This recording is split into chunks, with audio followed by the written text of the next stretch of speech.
Hi, everyone, and welcome back to Easy English Podcast with Emily and Michael. Hey guys, we're really happy you're here with us today. I hope your day is going well so far. And today we're talking about something that sounds soft, but is actually very important, Yes. Today we're talking about how to protect your peace. which is such a good topic, because peace can disappear very quietly. That's so true. Sometimes nothing dramatic happens. But you still feel more tired, more tense, and less like yourself. Exactly. I think peace is one of those things people understand very deeply once they start losing it. Wow. Yes. Because when peace is there, life feels more open. Yes. And when peace is gone, even normal life can feel heavy. That's a really good way to say it. So maybe we should start with a simple question. What does peace mean to you? For me, peace means feeling calm enough inside to be present in my own life. That's beautiful. I mean it. I can feel that answer. What about you? For me, peace means there is not too much noise inside me. I love that. Not that life is perfect. Right. Not that every problem is solved. No. But that my mind is not constantly fighting with everything. That actually makes a lot of sense. I think peace is often less about having a perfect life and more about having a healthier relationship with life. Wow. That's very true. I think many people imagine peace as something very big and distant. Yes. Like one day, everything will be solved, and then peace will arrive. Exactly. But real peace is often much smaller than that. Definitely. It's in the way you spend your evenings, The way you speak to yourself. the people you let close to you. The amount of noise you allow in your life. Exactly. So, Michael, what usually disturbs your peace? Too much mental noise. That sounds very real. If too many things are happening at once, I feel it very quickly. Like what? Too many messages, too many tasks, too many decisions, too much phone time, too much pressure, too much input. Yes, that makes sense. I think my peace starts disappearing when I stop having space to breathe inside my own day. That's such a good point. For me, one thing that disturbs my peace is emotional pressure. In what way? When I feel like I'm carrying too much, or when everything feels urgent, or when I'm overthinking other people too much, That's very relatable. I think peace becomes fragile when life starts feeling too crowded emotionally. Definitely. It's not always one big event. No. Sometimes it's many small things that slowly create inner tension. Exactly. Do you think protecting peace is something people learn later in life? Yes, I really do. Same. I think when people are younger, they often give their energy away too easily. That's very true. They say yes too much, over-explain too much, react too fast, allow too much noise, and don't notice the cost. Exactly. And later, they start realizing that peace is precious. I love that word here. It really is precious. I think so too. I also think some people grow up believing that peace is selfish. Wow. Yes. Like, if they choose calm, boundaries, or distance, they are being difficult. That's such an important point. But I don't think peace is selfish. Me neither. I think protecting peace is one of the healthiest forms of self-respect. That is such a strong sentence. Thank you. I really agree with that. Let's talk about the difference between peace and comfort, That's interesting. because I don't think they are always the same. I agree. Sometimes peace means choosing something a little uncomfortable in the moment. Like, what? Saying no. Leaving a chaotic place. Turning the phone off. Stopping a conversation that feels draining. Being honest instead of pretending. That's such a good point. In the short term, those things may feel uncomfortable. Yes, But in the deeper sense, they protect peace. I completely agree. I think peace is not always the easiest choice in the moment. Exactly. Sometimes the easiest choice creates more chaos later. Wow. Yes. Saying yes when you mean no. Staying in situations that feel wrong. Continuing conversations that are draining. Ignoring your own limits. Exactly. I think one of the biggest threats to peace is constant overstimulation. Definitely. Modern life gives people too much input all the time. So much input. Phone notifications, news, messages, music, short videos, pressure, opinions, comparison, all of it. Yes. And the mind doesn't always know how to rest inside that. Exactly. I think people often say they want peace, but they don't notice how much noise they live with. That's very true. Sometimes the first step to protecting peace is just noticing what feels loud. I like that. Not only actual sound, Right. but emotional noise too. Such as, Unclear situations, people who create tension, too many open tasks, too much social media, too much self-criticism, all of that. that actually makes a lot of sense. Do you think people know what gives them peace? Not always. Same. I think many people know what stresses them, but they don't always know what truly calms them. That's such a good point. For me, peace often comes from simple things. Like what? Quiet mornings, soft music, a clean room, slow coffee, fresh air, journaling, one honest conversation, a walk without my phone. That sounds very Emily, I know. but it also sounds very healthy. Thank you. For me, peace often comes from less pressure. Say more. A slower evening, fewer plans, not needing to answer everyone immediately, having a little time with no demands, that kind of thing. I love that. I think peace and space are very connected. Definitely. If every part of the day is full, peace disappears. Yes. And not only physical space, Right. mental space matters too. Emotional space too. Exactly. I think one of the biggest peace-protecting habits is learning what drains you, That's very important. because peace becomes easier to protect when you understand your own patterns. Yes. What kind of people drain you? What kind of situations drain you? What kind of pace drains you? That's such a good way to think. I think so too. I also think peace is connected to boundaries, Definitely. and not only boundaries with people. Yes. Also with habits, With your phone, with work. with your own inner pressure. Exactly. I think a lot of people lose peace because they have weak boundaries with things that pull too much from them. That is such an important point. Sometimes the biggest peace problem is not one dramatic event. Right. It's constant small access. Wow. Yes. Constant access to noise, stress, urgency, or emotional demands. That's a really powerful observation. Do you think protecting peace can make people feel guilty?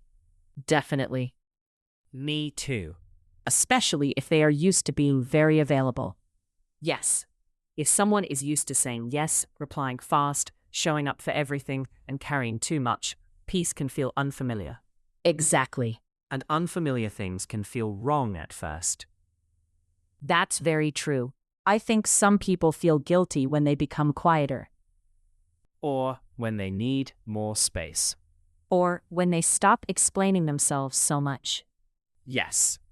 But I think peace often requires a little more honesty and a little less performance. That's beautiful. Thank you. I really agree with that. By the way, if you enjoy listening to Simple English with us, don't forget to subscribe to Easy English Podcast with Emily and Michael. And if you think this episode can help a friend with English, feel free to share it with them. We'd really appreciate that. Okay, let's keep going. Let's talk about people for a moment, Good idea. because I think some people bring peace and some people quietly disturb it. Definitely. Do you feel that? Very strongly. What does that feel like for you? Some people make me feel calmer, simpler, more myself. Yes. And some people make me feel tense, careful, or emotionally crowded. That's so real. I think peace is a very useful feeling in relationships. Definitely. Because if someone constantly brings confusion, tension, pressure, or emotional noise, that matters. It matters a lot. I don't think every relationship needs to feel easy all the time. No, But I do think peace is a sign of emotional safety. that's such a good point. I think one thing I've learned is that peace and chemistry are not the same thing. Wow. That's interesting. I mean, some people feel exciting, intense, dramatic, interesting, Yes. but that doesn't always mean they are good for your inner life. That is such an important distinction. Peace can feel less dramatic, but much healthier. Definitely. And I think adult life teaches that more clearly. Me too. When you're younger, intensity can look like importance. Yes, But later, you realize that peace is often more valuable than intensity. exactly. I think another big part of protecting peace is not reacting too fast. That's a very good one. I think peace disappears when everything becomes reactive. Yes. Fast messages, fast emotions, fast decisions, fast answers. Exactly. And not every situation deserves your immediate reaction. That's such an important sentence. Sometimes a pause protects peace. I love that. I really believe that. Me too. If something upsets me, I don't always need to answer immediately. Exactly. If something confuses me, I don't always need to solve it immediately. Yes. Sometimes I need a little time first. And that time creates clarity. That actually makes a lot of sense. I think protecting peace often means slowing the speed of reaction. Beautiful. Thank you. Let's talk about social media too, because I think it affects peace a lot. Absolutely. Do you think social media disturbs peace? Very often, yes. Same. Not always in a dramatic way. No. Often in a quiet way. Exactly. Comparison? Too much information, too many opinions, too much stimulation, too much visual noise. Yes. All of that builds inner tension. I think many people lose peace without noticing how much of it is connected to their screen habits. That's very true. And I think one of the hardest things is that social media can make you feel like your own life is not enough. Yes, that's a huge peace killer. Because peace grows better in enoughness. Wow. I love that. Thank you. That is such a deep sentence. I think it's true, though. Me too. If you are constantly feeling behind, less successful, less interesting, less beautiful, less anything, peace becomes very difficult. Definitely. I think peace needs reality more than performance. That is very good. The more we live inside comparison, the less peaceful life feels. Exactly. Do you think peace is something you find or something you protect? I think it's both. That's a good answer. Sometimes peace comes naturally in certain places or with certain people. Yes, But a lot of the time, peace also needs protection, I agree. because life will keep offering noise. Definitely. So, you need to notice what helps peace and what weakens it. That's such a healthy way to think. What helps your peace most these days? Simplicity. I knew you were going to say that. Of course. What does simplicity mean for you? Fewer plans. Fewer unnecessary decisions. Less screen time. More quiet. More walking. More ordinary life. That sounds very healthy. What about you? Clearer boundaries help me. In what way? With time, energy, communication, work, and expectations.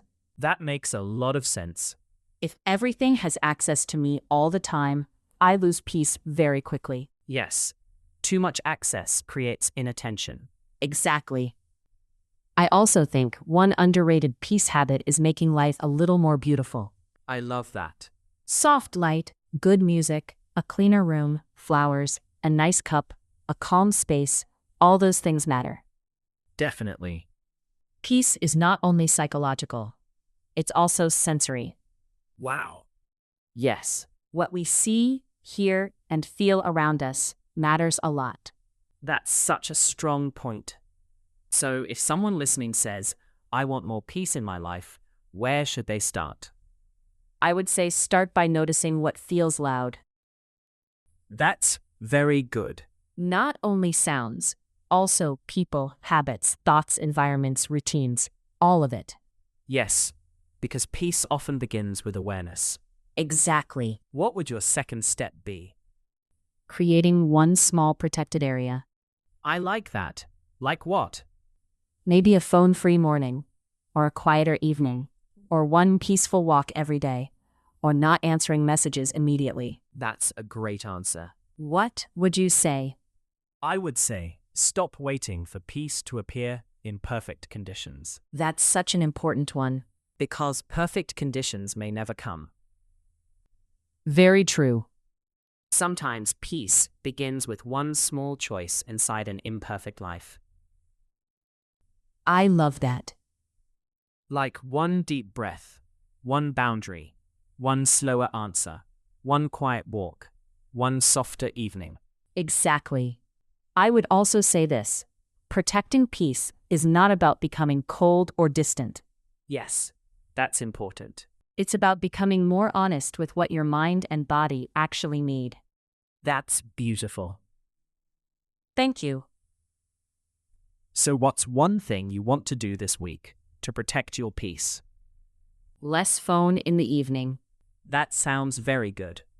I think my evenings feel much softer when there is less noise. What about you? I want fewer rushed plans and more simple time. That sounds very you. I know. And I support it. Thank you. So maybe the message of this episode is simple. Peace is not a luxury.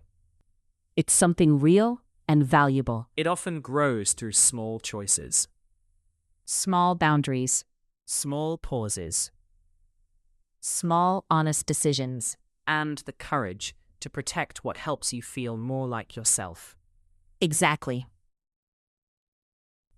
So that was our conversation about how to protect your peace. Thanks for spending this time with us on Easy English Podcast with Emily and Michael. If you enjoyed this episode, subscribe to the channel and share it with a friend who is learning English too. We'd really appreciate that. And we'll see you in the next episode. Bye, everyone. Bye.